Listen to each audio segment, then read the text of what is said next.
অনেক কিছু করেছে, কিন্তু কোরআন নিয়ে যদি কথা বলেন সাইজ হবে, আরে সাইজ ছোটখাটো সাইজ না, বড় সাইজ।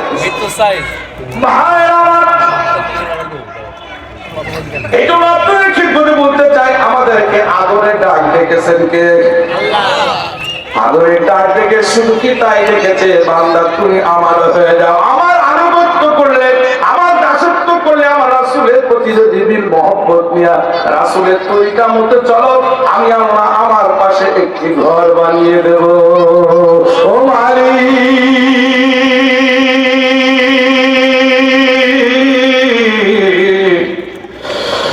জান্নাতে তোমার পাশে একটি ঘর বানিয়ে দিও, একটি ঘর বানিয়ে দিও। আমরা সবাই আল্লাহর পাশে, আল্লাহর জান্নাতে ঘর চাই, ধরে বলেন ঠিক না? মালিক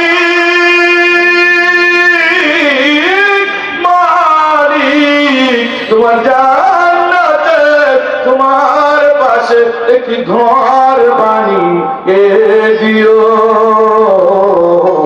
একটি ঘর বানিয়ে দিও।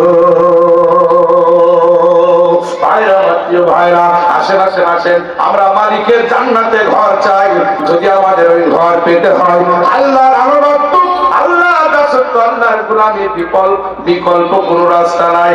আল্লাহর কোরআনের বিপক্ষে আমরা অবস্থান করব না। ওয়াল্লাযীনা কাফারু ওয়া কাযযাবু বিআয়াতিনা ওয়াল্লাযীনা কাযযাবু মিথ্যা প্রতিপন্ন করলো বিআয়াতিনা, আল্লাহর আয়াতকে মিথ্যা প্রতিপন্ন করলো, আল্লাহর আয়াতকে যারা অস্বীকার করলো, আল্লাহর আয়াতকে যারা অপব্যাখ্যা করলো, তাদের বিরুদ্ধে আল্লাহ যুদ্ধ ঘোষণার কথা বলেছে।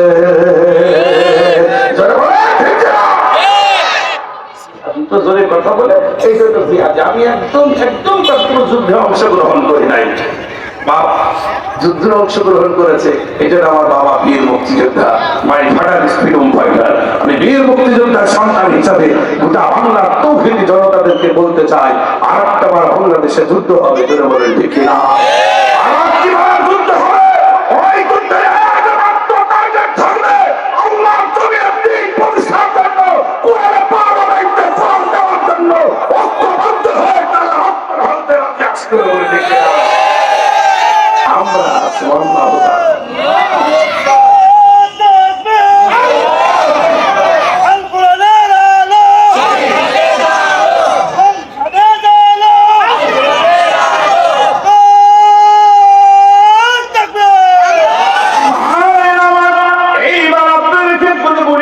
এইবার যা আমাদের সুন্দর করে বললেন, হে ইমানদার